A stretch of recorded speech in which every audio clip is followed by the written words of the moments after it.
The untold story of the dragon that ate other dragons and never bowed, the Cannibal.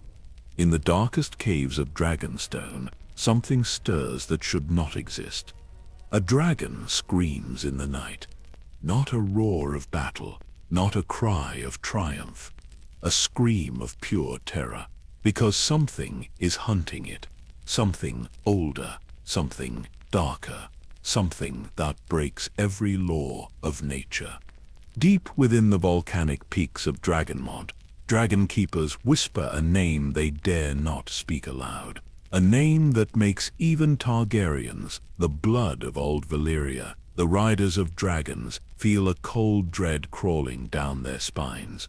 They call him the Cannibal. Imagine a beast so massive his shadow could swallow castles whole. Scales blacker than a starless void, eyes burning green like cursed wildfire, teeth jagged as shattered obsidian, stained with the blood of his own kind. This is not a dragon of war, not a mount for kings, not a servant of any man.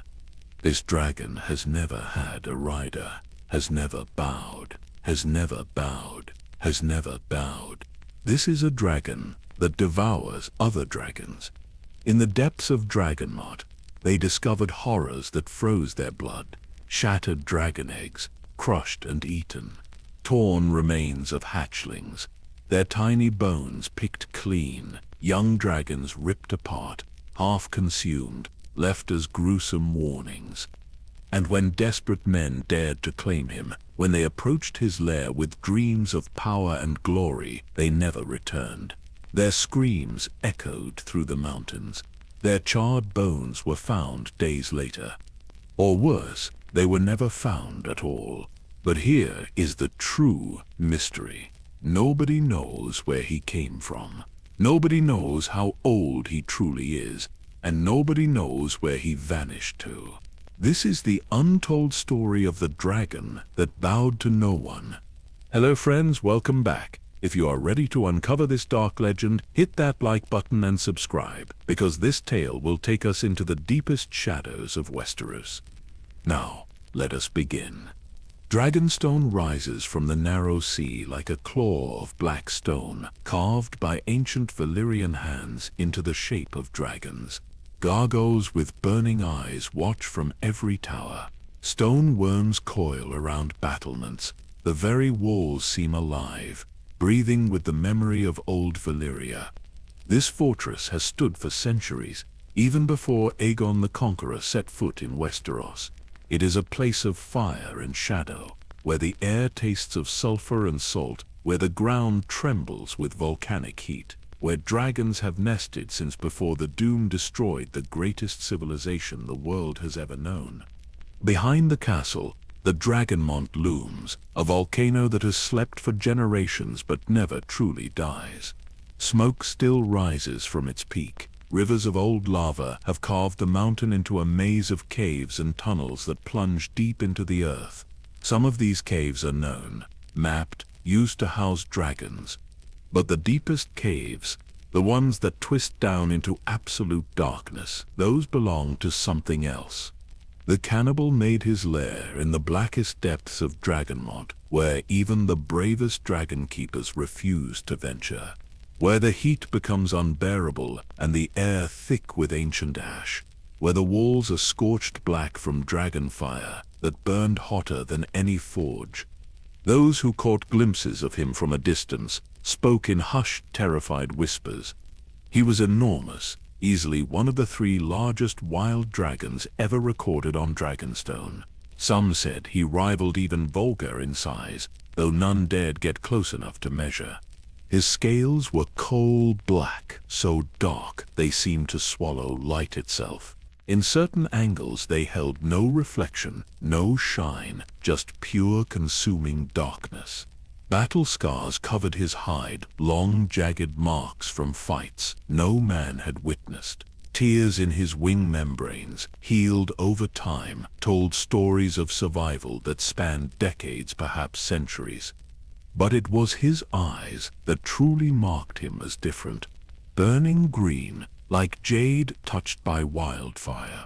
They glowed in the darkness of his cave, 2 points of eerie light that watched, calculated, hunted, eyes that held an intelligence that was not just animal instinct, eyes that seemed to understand fear and chose to create it. His teeth were jagged, irregular, like broken obsidian blades, black as his scales, razor sharp, designed not for the clean kill of a predator, but for tearing, ripping, crushing bone. The dragon keepers learned to recognize his presence even when he remained hidden. The smell of sulfur would grow stronger. Other dragons would fall silent, their usual roars dying in their throats. A heavy, oppressive feeling would settle over Dragonstone, the sensation of being watched by something vast and malevolent. And then they began finding the evidence. It started with the eggs. Dragon eggs are precious beyond measure. Each one represents the future of House Targaryen, the continuation of their power, their very identity as dragon lords. The eggs are kept in special chambers, warmed by heated stones, watched over day and night. But eggs began to vanish. At first, the dragon keepers thought it was theft, but no thief could enter the heavily guarded chambers. No human could carry away an egg the size of a boulder without being seen. Then they found the remains. In the deep caves near the cannibals' territory, they discovered shattered shells, the beautiful scaled surfaces, some crimson, some gold, some deep emerald, crushed into fragments, and the contents, the half-formed dragons within, consumed entirely. Dragon eggs, eaten. The horror of this discovery shook Dragonstone to its foundation. Dragons did not eat their own eggs. It violated everything the Targaryens understood about these creatures. Dragons were fierce. Yes, dangerous. Absolutely. But they did not prey upon their own kind. The cannibal did. Then the hatchlings began to disappear. Young dragons, newly emerged from their eggs, barely the size of cats, would vanish from their nesting sites. Frantic searches would find them hours or days later in the wilderness of Dragonmont. What remained of them? Tiny skeletons, their delicate bones cracked open, scales scattered across volcanic rock, sometimes just a wing or a small skull, eyes still open in permanent terror. The dragon keepers set guards. They tried to protect the young, but the cannibal was too clever, too patient. He would wait until the moment of weakness, the brief gap in vigilance, and strike with terrifying speed. One dragon keeper, an old man named Valyrian, not for the dragon but born in the year of the Black Dread's death, recorded his account. His words survive in the archives of the citadel. I saw him take a hatchling once. We heard the mother dragon's scream, a sound I pray to never hear again. By the time we reached the nesting cave, he was gone, but we found his marks. Claw gouges in solid stone, each as long as my arm, and we found the hatchling, what he left of it. The mother dragon would not stop crying. For 3 days she mourned, then she fell silent and never made another sound. Some griefs are too deep for voice. But the true horror, the nightmare that made even hardened dragon handlers weep, came when he began hunting juvenile dragons. These were not hatchlings. These were young dragons, large as horses, old enough to breathe fire, fast enough to escape most predators, dragons that had bonded with young Targaryen princes and princesses, dragons with names, dragons that were loved. The first recorded kill was a dragon called Brightfire, a beautiful creature with scales that shimmered gold in sunlight. She was 3 years old, bonded to a Targaryen girl who doted on her. They found Brightfire's remains in a ravine. Her neck was broken, her belly torn open. Large portions of her body were missing, consumed. The char marks on the surrounding rocks told the story. She had tried to fight, had breathed fire in her final moments. It had not been enough. The Targaryen girl never recovered. She stopped speaking, just stared out her window toward Dragonmont, waiting for a dragon that would never return. More young dragons fell. Some were found, others vanished entirely, leaving only bloodstains and scorched earth as evidence they had ever existed. The Targaryens tried to understand. They searched their ancient texts from Valyria, looking for any record of dragons displaying such behavior. They found nothing. Dragons were apex predators. They hunted whales in the sea, bulls and bears on land. They had no need to hunt each other. Some maesters theorized he was mad. Some disease or injury had broken his mind. Others wondered if he had been twisted by dark magic, corrupted into something unnatural. But the simplest explanation was the most terrifying. He did it because he chose to. The cannibal was not mad. He was deliberate. He selected his prey carefully. He planned his attacks. He avoided full-grown dragons that could match his strength. He targeted the vulnerable, the young, the weak. He was not a mindless beast. He was a calculating predator who had discovered that dragon flesh satisfied him more than any other prey. And there was nothing, absolutely nothing, the Targaryens could do to stop him. They gave him his name, not as an insult, but as a warning, a name spoken in fear, a name that meant stay away, a name that meant death lives in the deep caves. The Cannibal. A dragon who broke the most fundamental rule of dragonkind. A dragon who fed on his own. And the most chilling truth of all, nobody knew how long he had been doing this, because nobody knew when he had arrived. Nobody knew where he came from. He was simply there, in the darkness, waiting. Hunting, always hungry.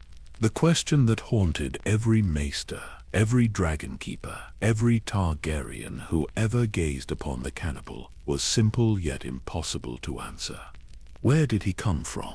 Most dragons on Dragonstone had recorded births. The maesters kept meticulous records. They noted when eggs were laid, when they hatched, which dragons sired which offspring. The Targaryen dynasty depended on this knowledge. Each dragon represented power, and power required documentation. But the cannibal had no such record. No egg was ever catalogued with his description. No hatching was celebrated. No dragon keeper remembered the day he first drew breath. He appeared in history fully formed, as if he had always existed, lurking in the volcanic depths like a piece of the mountain itself, given terrible life. Archmaester Gildane, the most thorough chronicler of Targaryen history, admitted his confusion in his writings. Of the cannibal's origin, we know nothing with certainty. Some dragon keepers insist he resided on Dragonstone before the Targaryens ever arrived from Valyria. If this is true, then he is older than their dynasty itself. Before the Targaryens arrived, Aegon the Conqueror landed on Westerosi shores in 1 AC, but the Targaryens had lived on Dragonstone for over a century before that, fleeing Valyria before the Doom. If the cannibal was already present when they arrived, that would place his birth before 114 BC. That would make him older than Balerion the Black Dread, who died at roughly 200 years of age. The cannibal could have been 250 years old, perhaps 300, perhaps older still. But there is another possibility that chills the blood. What if he came from old Valyria itself? The doom occurred in 102 BC, obliterating the freehold in a single day of fire and destruction. Only House Targaryen survived, having fled 12 years earlier. But what if other dragons escaped? If the cannibal was one of those survivors, it would explain his massive size, his complete rejection of human contact, his savage nature shaped by witnessing civilization's end. A dragon that watched Valyria burn would never trust humans again. Ancient texts mention wild dragons in Valyria that refused domestication, living in remote volcanic ranges beyond the Dragon Lord's reach. Could the cannibal descend from that primal lineage, a creature from before the bond between dragon and human was forged? The third theory suggests he was born on Dragonstone, from wild dragons mating in the deep caves, far from human observation, his egg never recorded, his hatching never witnessed, raised in darkness and isolation, never seeing humans until he was already too large, too savage to ever accept them. Yet this theory has a flaw. Dragons born on Dragonstone, even wild ones, typically showed curiosity about humans. They would approach the castle, steal livestock, investigate the strange creatures sharing their island. The cannibal never showed curiosity, only hostility, only the desire to be left utterly alone. The dragon keepers debated these theories endlessly during long nights when distant roars echoed from Dragonmont. One old keeper named Rahela, who had served 3 generations, offered words that silenced her companions. Perhaps he is not meant to be understood. Perhaps some creatures exist outside our knowledge, outside our histories. The world is older than our records. Dragons are older than our dynasties. Maybe the cannibal is a reminder that we do not know everything, that we cannot control everything. Her words were never recorded officially, but they passed from keeper to keeper, generation to generation, whispered when the cannibal's shadow passed overhead. What deepened the mystery was his behavior. Dragons are social creatures to a degree. They recognize each other, establish hierarchies. Dominant dragons assert control, but they rarely kill their own kind. The cannibal broke every rule. He not only killed other dragons, but consumed them with deliberate satisfaction. This was not desperation. Food was abundant on Dragonstone. Seals, whales, sharks, wild goats, and sheep. Any dragon could eat well without cannibalism. But the cannibal preferred dragon flesh. Some meisters suggested this was learned behavior. Perhaps in his distant past, starvation forced him to eat his own kind, and having crossed that forbidden line once, he developed a taste for it, a hunger that could not be satisfied by ordinary prey. Others believed it was dominance. By consuming other dragons, he absorbed their strength, their fire, their essence, an ancient belief that you become what you eat. If a dragon consumed enough of its own kind, what would it become? The most disturbing theory came from a maester who studied Valyrian blood magic. He suggested, in a letter later destroyed by the Citadel, that the cannibal might be the result of such sorcery, a weapon created by some dragon lord in Valyria's final days, designed to be the ultimate predator. And perhaps the only way to create such a creature was to feed it dragon flesh from birth, warping its nature into something beyond natural dragon instinct. The letter ended with chilling words. If this is true, then the cannibal is not broken. He is working exactly as designed, and whoever created him is long dead, unable to control what they unleashed. The Citadel ordered the letter burned. The maester was forbidden from discussing it again. Some knowledge, the archmasters decided, was too dangerous to preserve. But the question remained, haunting everyone who encountered the black dragon. What are you? Where did you come from? Why do you exist? The cannibal never answered. He continued his reign of terror, a creature beyond understanding, beyond history, beyond any human attempt to explain or categorize. A living mystery with wings of shadow and eyes of green fire. Perhaps his greatest power was not his size or savagery, but the absolute certainty that no one would ever truly know him. He remained unknowable, untameable, beyond reach. And perhaps that was exactly as it should be. Some mysteries are not meant to be solved. Some creatures are not meant to be understood. The cannibal was one of them. A shadow from an unknown past, existing in defiance of every attempt to define him. He simply was, and that had to be enough. Aegon the Conqueror knew about the cannibal. This fact alone tells us how long the Black Dragon had terrorized Dragonstone. When Aegon mounted Balerion and set forth to forge the 7 kingdoms into one realm, When he burned Harrenhal and brought kings to their knees, he was aware that back on his island home, something lurked that even he could not control. The Conqueror, the man who unified a continent through fire and blood, made a conscious decision regarding the Cannibal. Leave him alone. There are no records of Aegon ever attempting to claim the Black Beast. No stories of him flying Valyrian to confront this threat to his dragon population. The king who faced entire armies simply chose to let the Cannibal be. This was not cowardice. Aegon feared nothing that walked or flew. This was calculation, strategic wisdom, born from understanding a fundamental truth about power. Some battles cost more than they are worth. If Aegon, mounted on the largest dragon in the world, fought the Cannibal, several outcomes were possible. Perhaps he would win, but Valyrian might be injured or killed. Perhaps both dragons would die. Perhaps the Cannibal would prove stronger than anyone imagined. Any of these outcomes would weaken House Targaryen catastrophically. The dynasty had just begun. Aegon needed every advantage, needed to appear invincible. He could not afford to lose Valyrian, could not afford to show vulnerability. So the Cannibal remained in his caves, and Aegon forged his kingdom, and an unspoken agreement settled over Dragonstone. The Black Dragon keeps to himself, we keep to ourselves, an uneasy peace maintained through mutual avoidance. But peace is not safety. The years passed. Aegon died. His sons ruled and died in turn.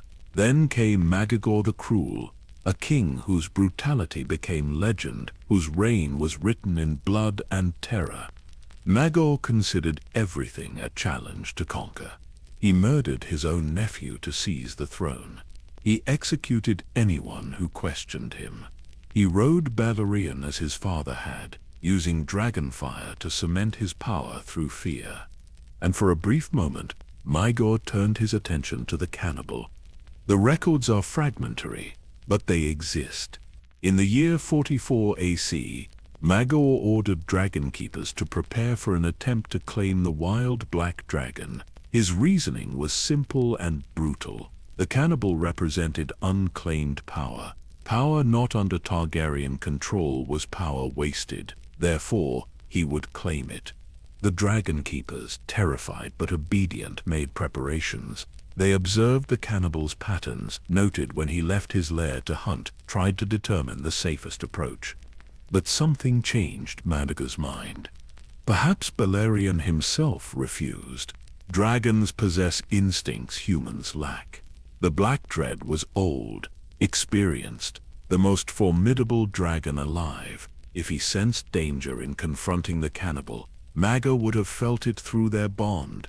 Perhaps the dragon keepers convinced him, showed him the records of deaths, the shattered bones, the savagery that defined every encounter with the Black Beast.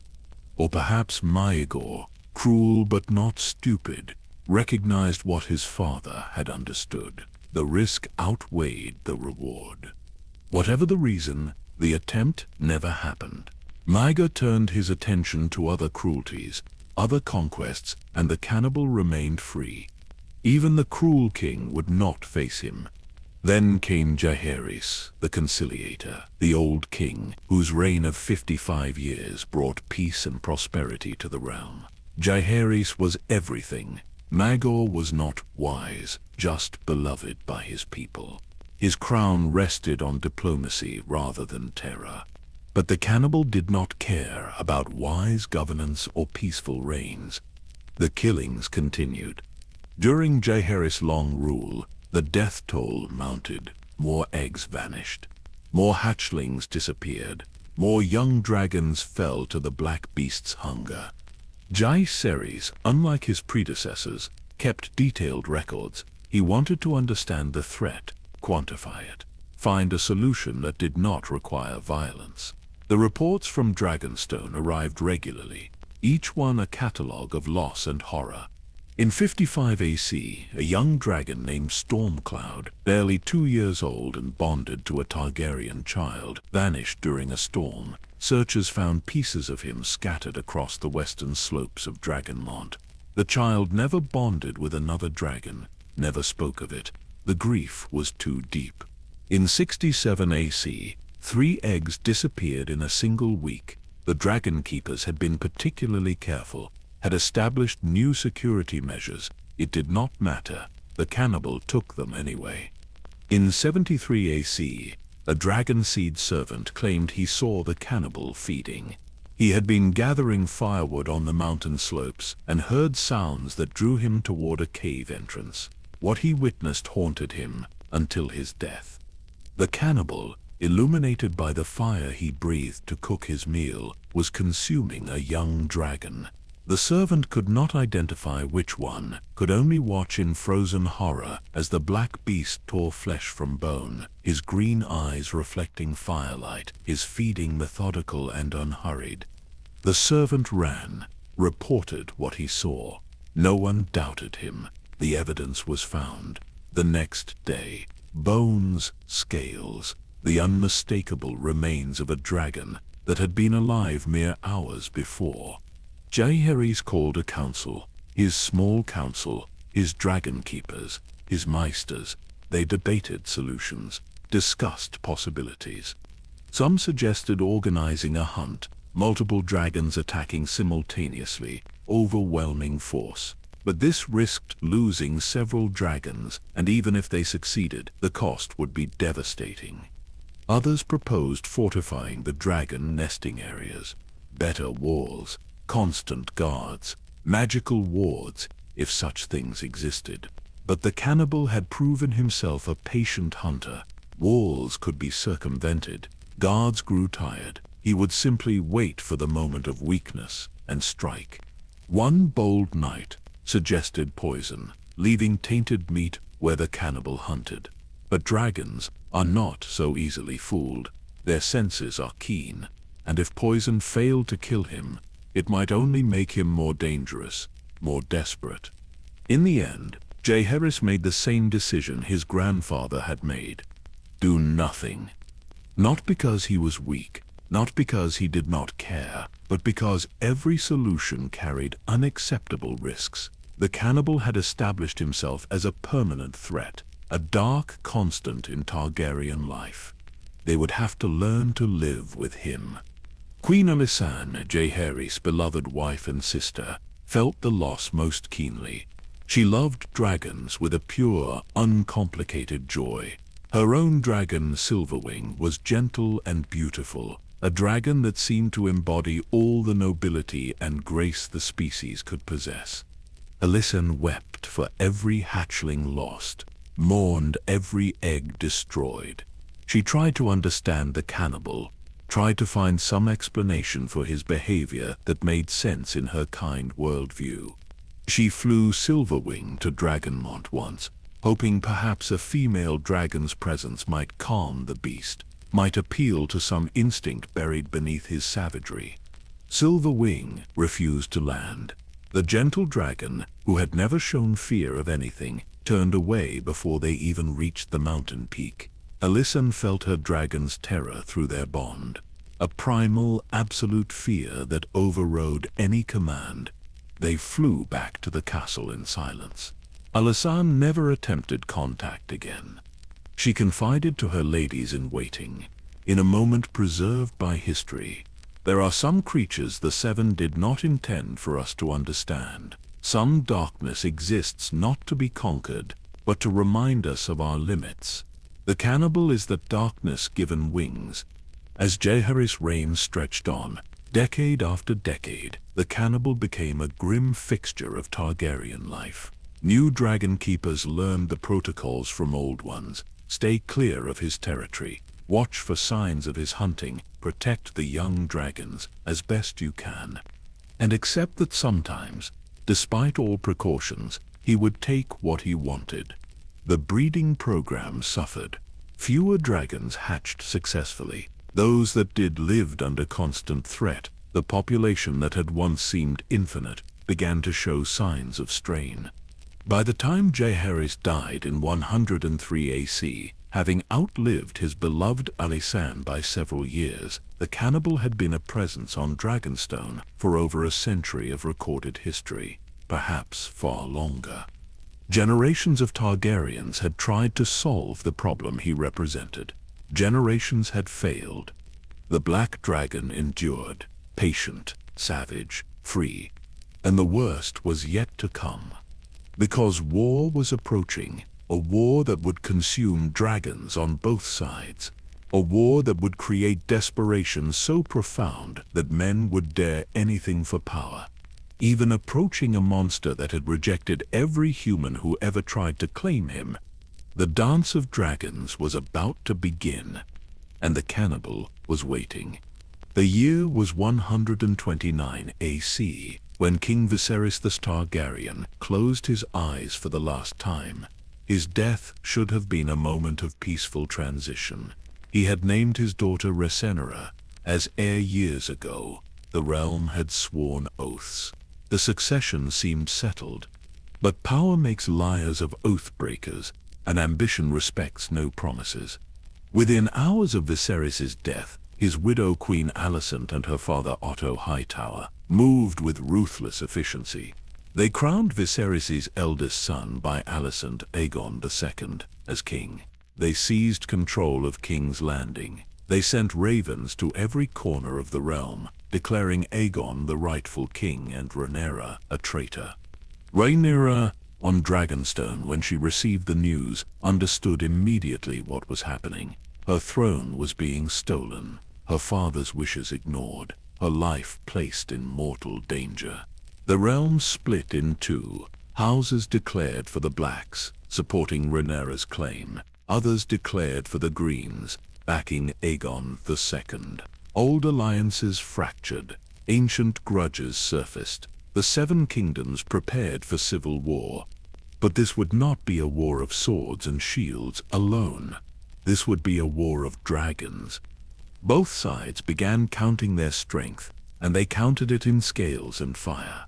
The Greens held King's Landing, and with it several dragons. Aegon II rode Sunfire, a magnificent golden beast. His brother Aemon claimed Vhagar, the eldest and largest dragon alive, the mount of Queen Visenya herself in ages past. Their sister Helena had Dreamfire.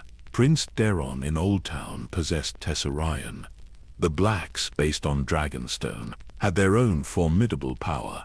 Rhaenyra rode Syrax. Her husband Daemon commanded Caraxes, the Bloodworm, a lean red dragon known for his savage fighting style. Her son Jacaerys had Vermax. Lucerys rode Arax. Younger sons claimed other dragons. The maesters calculated. The generals planned. Both sides recognized a terrible truth. The war would be decided by whoever had more dragons. Every beast mattered. Every rider could tip the balance. A single dragon could burn an army, destroy a castle, change the course of battles that would otherwise take weeks to resolve. And on Dragonstone, where Rhaenyra had established her seat of power, there were dragons that belonged to no one. Wild dragons, unclaimed, waiting. 3 dragons to be precise. The first was Grey Ghost, a pale grey creature, shy and reclusive, who made his home on the far eastern side of the island. He avoided humans, hunted fish and seals in the narrow sea, desired nothing but to be left alone, small compared to older dragons, but still a formidable beast. The second was Sheepstealer, a muddy brown dragon with a taste for mutton, as his name suggested. He had been stealing sheep from Dragonstone's flocks for decades, clever enough to avoid capture, bold enough to raid in daylight. Larger than Grey Ghost, more aggressive, more willing to interact with humans, even if that interaction usually involved stealing their livestock. And then there was the Cannibal, black as a midnight sky, with no stars, eyes like green flames, larger than both Grey Ghost and Sheepstealer combined, ancient beyond reckoning, savage beyond measure. The most powerful unclaimed dragon in the world. Rhaenyra's council debated long into the night. her advisors, her dragon masters, her loyal lords. They needed every advantage. The Greens had Vhagar, a dragon so old and massive she represented the power of 3 normal dragons. To counter that, the Blacks needed numbers. They needed the wild 3. Someone suggested approaching Grey Ghost first. His timid nature might make him easier to claim. Start with the possible, build confidence, then move to more difficult challenges. Daemon Targaryen, the rogue prince, Rhaenyra's husband, and most dangerous supporter, listened to the debate with growing impatience. Finally, he spoke. Grey Ghost might accept a rider. Sheepstealer has shown curiosity about humans, but what of the cannibal? What of the beast that has killed every man who approached him? What of the dragon that has fed on his own kind for 100 years? The council fell silent. Everyone knew about the cannibal. The stories had spread far beyond Dragonstone. A dragon that bowed to no one. A dragon that viewed humans not as potential riders, but as annoyances to be eliminated. One of the dragon masters, an old man who had served since Jaehaerys' reign, cleared his throat. My prince, the cannibal has never been claimed because he cannot be claimed. He rejects the bond itself. Whatever drives other dragons to accept riders, he lacks it, or perhaps he possesses something else, something that makes him incompatible with human contact. Daemon's eyes narrowed. You are saying he is useless to us. I am saying he is beyond us, as he has always been. But Daemon was not satisfied, could not be satisfied. The rogue prince had claimed Caraxes, one of the most vicious dragons alive. He understood draconic nature, perhaps better than anyone. He knew that dragons could be pushed, challenged, dominated through sheer force of will. For a moment, those in the council chamber believed he might try, might mount Caraxes and fly to Dragonmont's peak to confront the cannibal, test his will against a creature that had broken every other human who dared. Daemon stood, walked to the window, gazed out toward the volcano, where somewhere in those dark caves the cannibal lurked. Then he turned back. No, the old man is right. The cannibal has proven himself over generations. Only a fool ignores such consistent evidence. Coming from Daemon, a man who rarely admitted impossibility, this was a profound statement. If the rogue prince would not attempt to claim the black beast, then no one should. But the truth was worse than that. No one could. The cannibal represented enormous power locked away forever. A weapon they desperately needed, but could never wield. Standing right there on their own island, massive and deadly, and utterly useless to their cause. It was maddening, infuriating, like starving to death while standing next to a feast you are forbidden to eat. Yet the war demanded solutions. Rhaenyra needed riders, needed dragons in the sky, needed to match the Greens' numerical advantage. And so a desperate, radical idea began to take shape. If true Targaryens could not claim the wild dragons, perhaps others could, bastards with Targaryen blood. Common folk who might carry Valyrian ancestry from forgotten affairs and distant generations. Dragonsaids, they were called. People with just enough of the blood to possibly, maybe, form a bond. It was unprecedented. For over a century, only those of pure Targaryen lineage had ridden dragons. The beasts were symbols of their family's divine right to rule. To let common bastards attempt claiming was to dilute that mystique, to admit that perhaps dragon riding was not about royal blood, but something else, something less special. A desperation erodes tradition. War makes radicals of conservatives. Rhaenyra made her decision. She would call for dragon seeds, offer them a chance at glory, at nobility, at power beyond their wildest dreams. Come to Dragonstone. Attempt to claim a dragon, succeed, and rise from nothing to become a dragon. Were lord, a warrior, in the greatest conflict the realm had ever seen. The call went out. Ravens flew. Word spread through taverns and markets, through bastard children and ambitious small folk. Come to Dragonstone.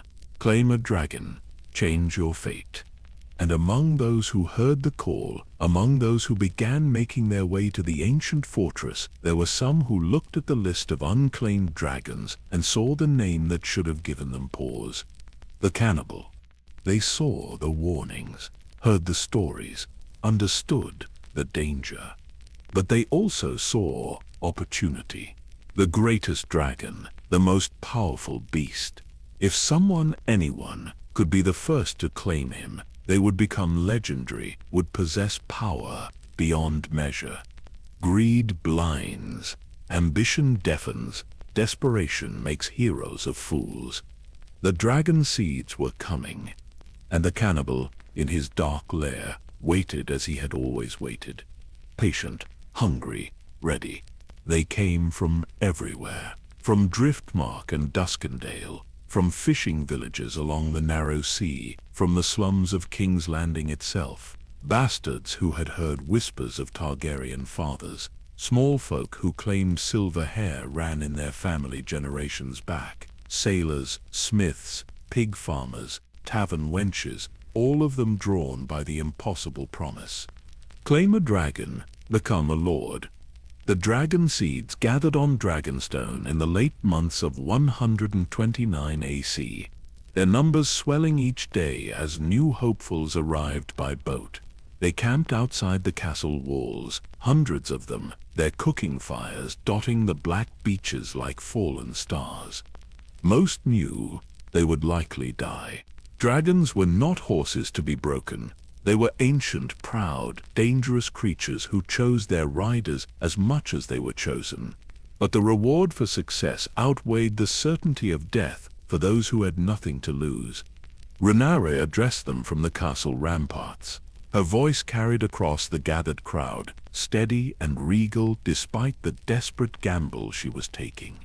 You have been told the risks. You understand the danger. But know this, those who succeed will have wealth beyond measure, lands and titles, a place of honor in the new realm I will build. You will be remembered forever. Your children will be lords and ladies. Your names will echo through history. What she did not say, what everyone already knew, was simpler and more brutal. Most of you will die screaming. The first attempts began with the more approachable dragons. Vermithor, the bronze fury, once ridden by King Jaehaerys himself, massive, old, but with a history of accepting riders. Silverwing, Queen Alysanne's gentle mount, who had never harmed a human. A man named Hugh, called Hugh Hammer for his blacksmith trade, approached Vermith. He was tall, strong, with silver hair that suggested Targaryen blood. He walked into the dragon's lair, armed with nothing but courage and perhaps a drop of the right ancestry. Vermithor could have killed him with a single breath. Instead, the great bronze dragon lowered his head, allowed Hugh to touch his scales, accepted the bond. Hugh Hammer emerged a dragon rider, and the crowd erupted in amazed celebration. It was possible. The impossible was possible. Ulf White, a drunkard from King's Landing who claimed his mother had been a Targaryen princess, approached Silverwing with significantly less dignity than Hugh had shown. He was terrified, stumbling, nearly fled twice, but Silverwing, patient as she had always been, permitted him to mount. Another success. A dam of Hull claimed Sea Smoke. A girl named Nettles, through patience and offerings of fresh sheep, gradually won the trust of Sheepstealer, the brown wild dragon. Each success fed the hope of those still waiting. Each new dragon rider proved that common blood could do what only royals had done before.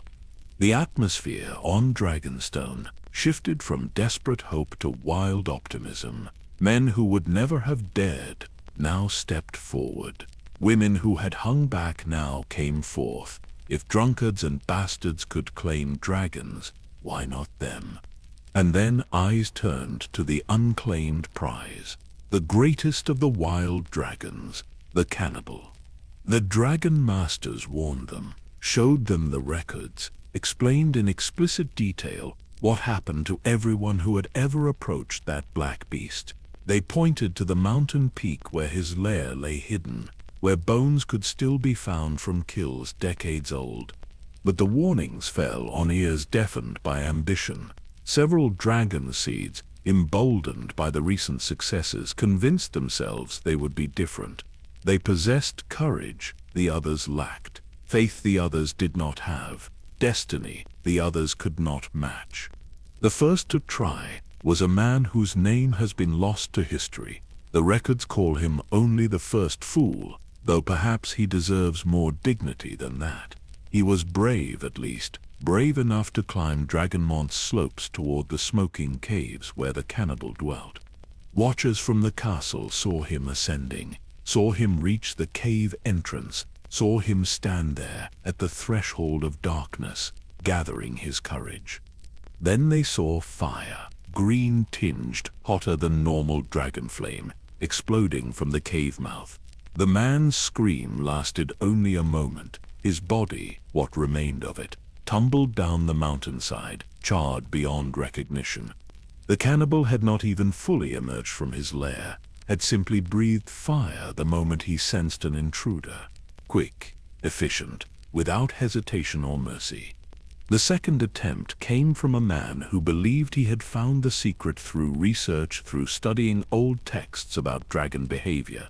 He brought gifts, 3 sheep freshly slaughtered, left at the cave entrance as an offering. He waited at a respectful distance, watched the cave, patient, quiet, non-threatening. The cannibal emerged near dusk, massive beyond belief, his black scales seeming to absorb the failing light. He looked at the sheep, looked at the man. His green eyes held an intelligence that was almost human, almost capable of communication. Then he lunged, not at the sheep, at the man. He tried to run, managed perhaps 3 steps before claws. As long as swords pierced his back, the cannibal lifted him, carried him into the cave. The screams that followed made the dragon keepers cover their ears, made hardened soldiers weep. When silence finally fell, no one dared retrieve the body. It remained in that cave, another meal for a beast that preferred human and dragon flesh to any offering of mutton. The third attempt was the boldest and the most tragic. A young woman, barely 20, claimed direct descent from a Targaryen princess through an illegitimate line. She had the silver hair, the purple eyes, blood so pure that surely the cannibal would recognize her as worthy. She dressed in riding leathers, carried no weapons, following the old tradition that dragon riders approached their mounts in peace. She climbed the mountain at dawn, when the light was clean and new, when hope seemed possible.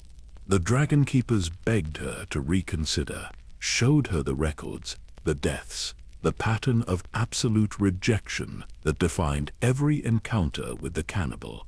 She smiled at them with the certainty of youth. He has never met me. She was wrong. The cannibal met her at the cave entrance, emerged fully this time, his size blocking out the rising sun, his shadow falling across her like a shroud. She spoke to him in High Valyrian, the ancient language of dragon lords, words of bonding, of partnership, of the covenant between dragon and rider. The cannibal tilted his head, seemed to listen. For one impossible moment, watchers from below believed it might work, that this woman, this brave young woman with her pure blood and her perfect words, might accomplish what no one else had. Then the cannibal's jaws opened and closed, once quick as a snake strike. She did not scream. There was no time. She simply ceased to exist, swallowed whole by a beast that had made his answer unmistakably clear. The attempts continued for a few more days, though fewer now, men driven by greed more than courage, dragon seeds too foolish or too desperate to heed the mounting evidence. The deaths varied in their horror, but shared one constant truth. The cannibal rejected them all, violently, finally, without exception. Daemon Targaryen watched these futile attempts with growing anger. One evening, after another burned corpse was carried down from Dragonmont, he stood before the remaining dragon seeds and spoke words that should have ended the madness forever. "I am Daemon Targaryen. I ride Caraxes, who has killed men and dragons both. I possess the purest Valyrian blood in Westeros, and I tell you plainly, I will not attempt to claim the Cannibal. Not because I fear death, but because I recognize impossibility when I see it." He paused, letting his words sink in. "If I will not try, what chance do you believe you have?" The Cannibal has given his answer. It is no. It has always been no. It will always be no. Accept this or die stupidly. Some listened, turned away from dreams of claiming the greatest dragon, focused on other opportunities, other paths to glory in the coming war. The rest learned through death what wisdom could have taught them through words. The Cannibal would not be claimed, not by commoners, not by princes, not by anyone. He had made his choice long ago, and no amount of human ambition would change it. The beast that never bowed had spoken his final answer, written in ash and blood across Dragonmont's slopes. And the war would proceed without him. The Dance of Dragons earned its name through blood and fire. What began as a succession dispute became the worst conflict Westeros had ever witnessed. Brother fought sister, dragon fought dragon. The realm burned, and the species that made House Targaryen supreme began its long march toward extinction. The war consumed dragons at a terrifying rate. At Rook's Rest, Aegon II on Sunfire clashed with Rhaenys on Meleys. The Red Queen, veteran of countless flights, fought with savage grace until Vhagar joined the battle. 2 dragons against 1. Meleys fell, and Rhaenys with her, crashing into the earth in an explosion of flesh and flame. Sunfire was so badly injured he could barely fly. Embedden suffered burns that would torment him the rest of his short life. But Meleys was dead, her massive corpse a monument to the waste of war. At the God's Eye, the greatest aerial duel ever witnessed took place. Daemon on Caraxes confronted Aemond on Vhagar, the bloodworm against the ancient queen of dragons. They met above the Great Lake, and their battle shook the sky itself. Both dragons fell, both riders died. Caraxes managed to crawl onto the shore before his death, leaving a trail of blood that stained the water red. Vhagar sank into the depths, taking Aemond with her, still strapped to her saddle. The largest dragon in the world, dead. Daemon Targaryen, the rogue prince, dead. 2 legends ended in a single catastrophic moment. At Tumbleton, betrayal and dragonfire turned the town into a graveyard. Dragons fought dragons while their riders pursued their own treacherous ambitions. Seasmoke fell. Tessarion fell. Vermitha, the great bronze fury, died in a final rage, taking enemies with him into death. Each battle diminished both sides. Each death weakened House Targaryen forever. The dragons that had taken centuries to breed, to raise, to bond with riders were being destroyed in months. And throughout it all, the Cannibal watched. He did not choose sides, did not involve himself in the politics of men. He remained on Dragonstone, in his deep caves, following patterns established over decades of solitary existence. But war created opportunities for a creature like him. Opportunities written in wounded flesh and desperate flight. Dragons injured in battle often fled toward home, toward Dragonstone, where they had hatched, where instinct told them safety lay. They would arrive exhausted, bleeding, their riders dead or dying, seeking only rest and recovery. The Cannibal learned to wait for them. After the Battle of the Gullet, where the Triarchy's fleet ambushed Rhaenyra's forces, several dragons were killed or badly wounded. One young dragon, never named in the histories, managed to escape the carnage. Arrows protruded from his wings, burns covered his flanks. His rider had fallen into the sea. He made it to Dragonstone, almost made it to safety. Flew over the black beaches, over the castle walls, heading for the familiar caves where he had been born. The cannibal intercepted him mid-flight. Watchers from the castle walls witnessed it, saw the black dragon emerge from Dragonmont like a shadow-given form, saw him strike the wounded beast from below, claws tearing into an already damaged belly. Both dragons fell, tumbling through the air in a death spiral. They crashed into the forest north of the castle. The impact shook the ground. Trees splintered. Fire erupted as dying breaths of dragon flame ignited the undergrowth. When dragon keepers reached the site hours later, they found only one dragon. The cannibal, perched atop the torn remains of his kill, feeding methodically. He looked at the approaching humans with those burning green eyes, and they stopped, frozen by instinct. He returned to his meal. They retreated. The message was clear. This kill belonged to him. Grey Ghost, the shy, pale dragon who had avoided humans his entire life, met his end during this period. The histories debate whether Sunfire killed him during Aegon II's time on Dragonstone, or whether the cannibal hunted him down. The evidence suggests the latter. Grey Ghost was found on the eastern shores, partially consumed. The method of killing, the feeding pattern, matched the cannibal's previous work. Sunfire, injured and barely able to fly, likely lacked the strength for such a hunt. Grey Ghost had survived by being cautious, by staying away from conflict, by living quietly on his isolated corner of the island. But in the end, caution meant nothing. The cannibal found him anyway, killed him anyway, fed on him anyway. Another wild dragon gone. Another example of the species devouring itself. The cannibal grew larger during the war years. Constant feeding, an abundance of dragon flesh, he swelled in size until some accounts claimed he rivaled even the fallen Vhagar. Whether this was true or exaggeration born from fear, none could say with certainty. But there was no doubt he was thriving. While other dragons fell to human conflict, while the population dwindled with each battle, the cannibal grew stronger, fatter, more powerful. It was an obscene reversal. The Targaryens were destroying themselves with their civil war, and the one dragon who rejected them completely was benefiting most. Both sides lost dragons faster than they could have imagined. The Blacks saw their advantage evaporate. The Greens found their superiority crumbling.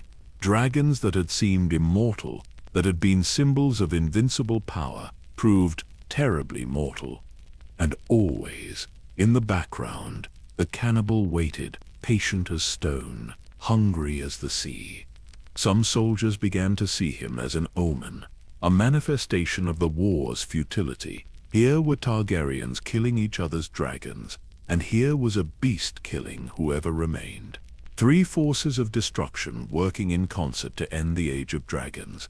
Others viewed him with a strange respect. At least the cannibal was honest. He did not hide behind claims of rightful succession or justifications of duty. He simply took what he wanted, when he wanted it. There was a purity to his savagery that the political violence lacked. The Dragon Keepers, those who remained on Dragonstone throughout the war's chaos, kept their records, documented what they could. They noted the cannibal's increased activity, his growing boldness, the way he now ventured further from his caves, patrolling the island like a lord surveying his domain. One keeper wrote words that would survive in the Citadel's archives. The cannibal hunts not from need but from opportunity. He has discovered that war makes prey of predators. The wounded flee to him, the dying stumble into his domain. He need not even seek them. They come to him, and he feasts. By 130 AC, as the war ground on with no clear victor, the dragon population had been devastated. Perhaps 20 dragons remained alive in all of Westeros, where once there had been near 40. Most were young, small, not yet ready for war. The great beasts, the ones that made observers weep at their majesty, were nearly all dead. Vega gone, Melis gone, Caraxes gone, Vermithor gone. The losses read like a list of legends being crossed out one by one. And the cannibal endured, untouched by the war except to benefit from it. No human had wounded him, no dragon had challenged him successfully. He remained as he had always been. But now he ruled an island increasingly empty of rivals. Rhaenyra in her darkest hours was said to have looked toward Dragonmont and laughed bitterly. Here she was, the rightful queen, fighting desperately to claim her throne. And up on that mountain, a beast who cared nothing for thrones, nothing for rights, nothing for human concerns, was winning. Winning by doing what he had always done, surviving, feeding, remaining free. The ultimate irony was not lost on those who understood it. The Targaryens went to war to determine who would rule.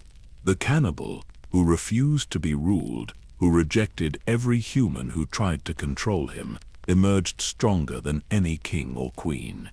As the war moved toward its bloody conclusion, as the remaining dragons grew fewer and the surviving humans grew more desperate, a question haunted those who still remembered how to think beyond the next battle. What would remain when the fighting stopped? What would Westeros look like when the dance finally ended? The answer was becoming clear. Fewer dragons, fewer dragons, fewer dragons. A weakened House Targaryen, clinging to a throne built on ashes. And somewhere on Dragonstone, in caves that smelled of sulfur and old death, the cannibal would remain, patient, solitary, free. The war had changed everything for everyone, except him. He was exactly what he had always been, a creature beyond human ambition, beyond political conflict, beyond the meaningless struggles of those who thought they could control the world through fire and blood. The dance of dragons was destroying the species. The cannibal was simply accelerating the inevitable. And when it was over, when the last battles were fought and the final dragons fell, he would still be there. Watching, waiting, hungry, always hungry. The dance of dragons ended not with glory, but with exhaustion. Both claimants dead. Rhaenyra fed to Sunfire by her half-brother, then Aegon II poisoned by his own supporters. The realm broken, the dragons nearly extinct. In 131 AC, a boy of 11 was crowned king. Aegon III, son of Rhaenyra, called the Dragonbane, though he had killed no dragons himself. He had simply watched them die, watched his mother die, watched everything burn. The trauma left him silent, withdrawn, a ghost wearing a crown. His eyes held no light, his face showed no expression. He had seen too much death for a child's mind to process, and something inside him had broken permanently. The realm he inherited was in ruins, fields burned, towns destroyed, noble houses decimated, and the dragons, the magnificent creatures that had made House Targaryen the most powerful dynasty in the world, were nearly gone. Less than 10 dragons survived. Most were young, small, barely out of their eggs. Only a handful remembered what it meant to fly with riders, to be part of the great partnership between human and beast. Morning, pale pink and precious, barely large enough to carry her young rider, Silverwing and Vermithor's daughter, a fragile hope for the future. The last dragon egg in the royal nursery showed no signs of hatching. The age of dragons was ending. Everyone could feel it. A power that had seemed eternal was revealed as temporary, as mortal as the humans who had wielded it. And on Dragonstone, in the deep caves of Dragonmont, the cannibal remained. He was one of the last great dragons, ancient, massive, powerful enough to challenge any beast that still lived, but he challenged no one. fought for no cause, served no master. He simply existed, as he always had, in his self-imposed isolation. The atmosphere on Dragonstone had changed completely. During the war, it had been a fortress, a seat of power, alive with activity and purpose. Now it felt like a tomb, haunted by memories of dragons that would never return, echoing with the ghosts of riders who had burned or bled or broken. Aegon III visited rarely. When he did, he would not look at the remaining dragons, would not enter the dragon yards. The very sight of them seemed to cause him pain, bringing back memories he desperately wanted to forget. The young king made his feelings clear to his small council. He wanted no more dragons, wanted the eggs to remain unhatched, wanted the species to fade quietly away so the realm could heal without the constant reminder of what had been lost. Some lords protested. Dragons were House Targaryen's strength, their identity, their divine symbol of superiority. To give them up was to diminish the crown itself. But Aegon would not hear it, could not hear it. In his traumatized mind, dragons meant death, meant war, meant watching his mother torn apart while he stood helpless and screaming. Let them die, he thought. Let them all die. Let there be peace. The cannibal, of course, cared nothing for the king's wishes. He continued his existence as always, hunting when hunger called, dwelling in his caves when satisfied. The dragon keepers, reduced in number and morale, maintained their watch, but with less vigilance than before. What did it matter now? Most of the dragons were dead. The few that remained were kept carefully away from Dragonmont's peak. The cannibal had little opportunity to continue his predatory habits. For a time, an uneasy stability settled over the island. The black dragon kept to his territory. The humans kept to theirs. Neither side sought conflict. Then something changed. The exact date is lost to history, obscured by the chaos of the post-war years and the poor record-keeping of a realm still recovering. But sometime in the mid-130s, Sitsi dragon keepers began to notice something unusual. The cannibal had not been seen in weeks, then months. His distinctive roar, which had echoed across the island regularly for over a century, had fallen silent. At first, they thought little of it. Wild dragons could be reclusive. Perhaps he was deep in his caves, sleeping off a large meal. Perhaps he was simply less active in his old age. But the silence continued. No sightings, no sounds, no evidence of his presence. A brave keeper finally ventured toward his lair, not entering but approaching close enough to observe. The cave mouth, usually warm from the dragon's breath, felt cooler. No sulphurous smell, no sense of enormous life sleeping within. Empty. The cannibal was gone. The discovery sent ripples of confusion through Dragonstone. Gone where? How? When? Dragons were not small creatures that could slip away unnoticed. The cannibal was massive, one of the largest dragons alive. His departure should have been witnessed by someone. But no one had seen him leave. No one had watched him fly away. No guard had noted his shadow passing overhead. He had simply vanished, as if he had never existed at all. Search parties explored the island, checked every cave, every valley, every beach. They found old signs of his presence, bones from past kills, scorched stone, the lingering smell of dragon in certain places, but no body, no evidence of death, no trace of where he had gone. The maesters debated, theories emerged, each as unprovable as the last. Perhaps he had died deep within Dragonmont, in tunnels so remote and dangerous no human could reach them. Dragons were known to seek isolation when death approached. His body could be moldering in some lightless chamber, unknown and unreachable. Others suggested he had flown to Old Valyria. If he truly was from that ancient land, Perhaps in his final years he felt the pull of home. Dragons were said to possess instincts humans could not fathom. Maybe dying in the ruins of the Freehold called to him stronger than remaining on Dragonstone. Some believed he simply flew somewhere distant. So Thorios, with its jungles and mysteries, the shadow lands beyond Ashai, the frozen wastes north of the Wall, places where a dragon could disappear entirely, living out his final years or decades in absolute solitude. A few whispered that he might still be alive, that reports of his death were premature, that somewhere in the world the cannibal endured, unchanged and unchangeable. This last theory disturbed many.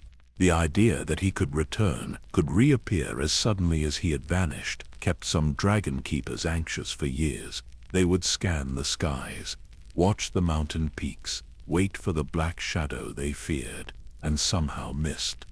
But he never returned. The years passed. The sightings never came. The cannibal had made his exit from history as mysteriously as he had entered it. Archmaester Gildane, writing decades later, admitted defeat in his comprehensive history. The cannibal's fate remains unknown. He vanished from Dragonstone without witness, leaving no trace of his passing or destination. We may speculate, but we cannot know. Perhaps it is fitting that a dragon who lived in mystery should die in mystery as well. Or perhaps he does not die at all, but flies still in some distant land, the last of the truly wild. There was something poetic about his disappearance. The dragon that had always rejected human understanding, that had refused to be claimed or controlled or even fully observed, chose his own ending, refused to let humans witness his final act. In life he had bowed to no one. In death, or whatever came after, he maintained that absolute independence. The symbolic weight was not lost on those who reflected on his story. House Targaryen had built its power on dragons, had believed they controlled these magnificent beasts, had assumed their superiority came from their ability to command creatures of fire and scale. The cannibal proved them wrong, proved that dragons could not be fully tamed, that the bond between rider and mount was partnership, not ownership, that the wild always retained the option to simply leave. He had spent his entire known existence on Dragonstone, yet he had never belonged there, had never belonged to the Targaryens, had never belonged to anyone, and in the end, he had simply chosen to go on his own terms, in his own time, answering to no one but himself. The last truly wild dragon had exercised the ultimate freedom.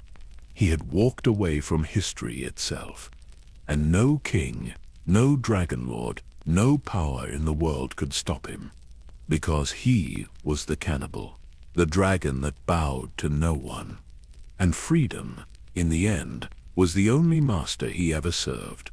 When historians calculate the cannibal's impact on dragon history, the numbers become staggering. Conservative estimates suggest he was directly responsible for the deaths of at least 20 dragons across his lifetime. Others believe the true count reaches 30 or higher. Dragon eggs crushed and consumed, hatchlings taken in the night, juvenile dragons hunted and killed, wounded beasts intercepted as they fled to safety. Each death represented not just a single creature, but the end of bloodlines, the loss of potential riders, the diminishment of House Targaryen's power.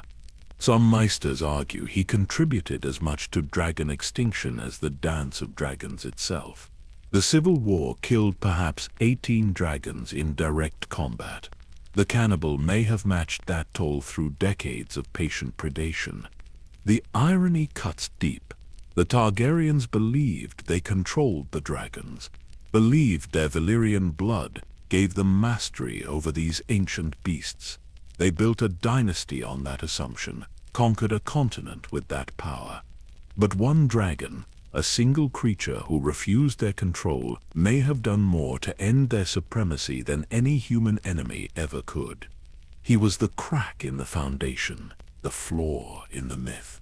the living proof that dragons were never fully tamed, never truly theirs. What the cannibal represented transcended his individual story. He embodied a truth that powerful people rarely want to acknowledge. Control is an illusion. Dominion is temporary. The wild cannot be permanently broken. House Targaryen learned this lesson in blood and ash. They thought breeding dragons in captivity made the creatures dependent on them. They believed the bond between rider and mount was unbreakable loyalty. The cannibal showed them otherwise, showed them that some dragons would never submit, that some creatures valued independence more than food, more than safety, more than the companionship of their own kind. He chose isolation over community, chose savagery over cooperation, chose absolute autonomy over every benefit that partnership with humans could provide. And he thrived. While bonded dragons died in wars, died when their riders fell, died serving human ambitions they could not understand, the cannibal lived on his own terms, answered to no one, served no cause but his own survival. There is something magnificent in that, something that resonates across the centuries. In a world obsessed with power and control, with bending others to your will, here was a being that simply refused. The small folk of Dragonstone never forgot him. Long after he vanished, long after the last dragons died and Targaryen power faded, they told stories to their children, stories that grew with each telling, that transformed history into legend. They spoke of a dragon black as night, who ate his own kind, who killed anyone who approached, who was older than the castle itself, perhaps older than the island. Some versions claimed he had witnessed the Doom of Valyria. Others suggested he was the doom given form, a punishment sent to humble the Targaryens for their pride. Parents would point to Dragonmont when their children misbehaved. Be good, or the cannibal will hear you. He listens in the dark. He comes for the disobedient. Of course, the cannibal was gone, but fear requires no physical presence. The memory alone had power. Sailors passing Dragonstone at night claimed to see shadows against the stars, wings too large to be birds, a darkness that moved with purpose. They would make signs against evil and sail faster, convinced the black dragon still hunted. These sightings were impossible. Of course, decades had passed. Even if the cannibal had survived his disappearance, dragon lifespans had limits, 200 years, perhaps 300 at most. He should have been long dead. But legends do not die.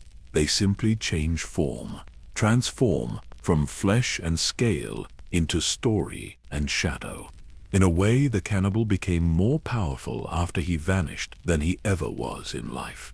Living, he was a threat to dragons and foolish humans. As a legend, he became a symbol, an idea, a reminder that could never be killed because it lived in the collective memory. Meisters studying the fall of House Targaryen always returned to the dragons. The dynasty rose through dragon fire and fell when the dragons died. Simple cause and effect. The loss of their greatest weapon led inevitably to their decline. But some scholars see deeper patterns.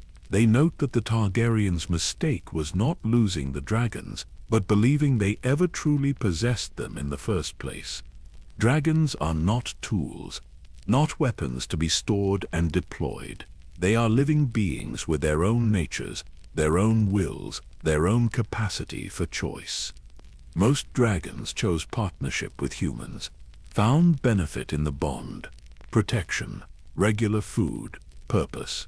The relationship worked for both species, but it only worked when both sides chose it freely, when dragons were respected as partners rather than treated as possessions. The cannibal rejected that partnership entirely, saw it as surrender regardless of the benefits, preferred hunger and isolation to any loss of independence.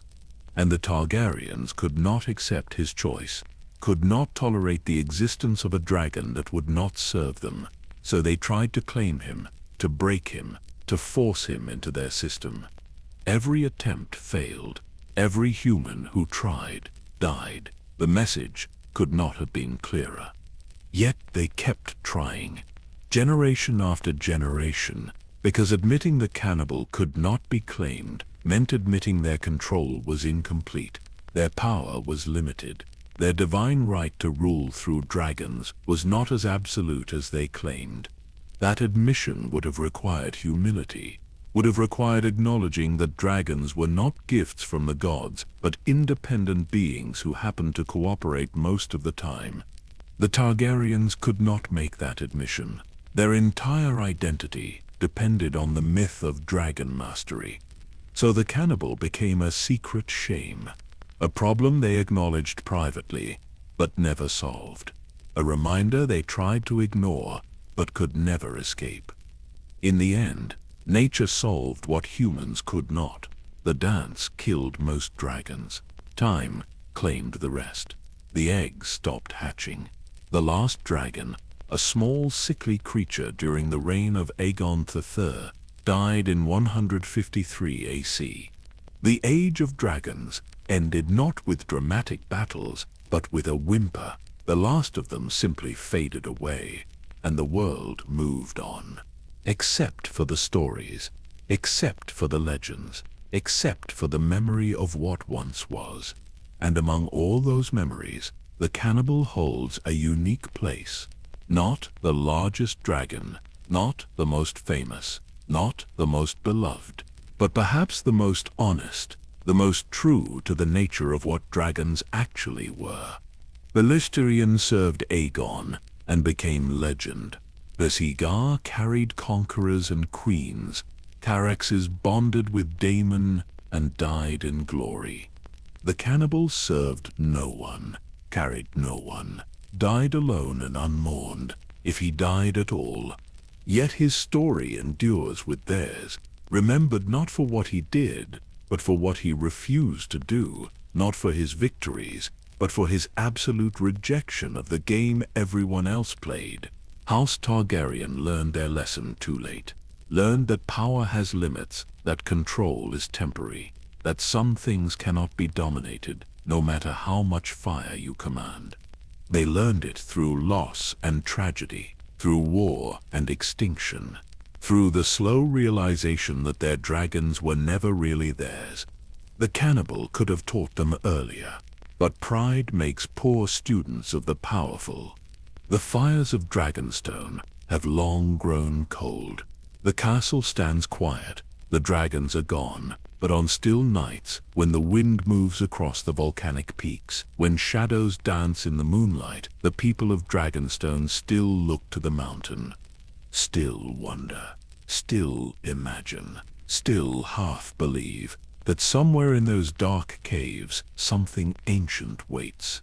The cannibal, a shadow that will haunt this place as long as memory endures. A reminder that some mysteries are not meant to be solved, that some legends are not meant to end. They simply exist, forever and always, like stars in an endless sky, like the memory of wings against the darkness. Rest well, friends. May your dreams be peaceful, and may you find the courage to live by your own choice as the cannibal did. Thank you for joining this journey into shadow and fire. If you enjoyed this tale, please subscribe for more stories from the hidden corners of history. Until next time, sleep well.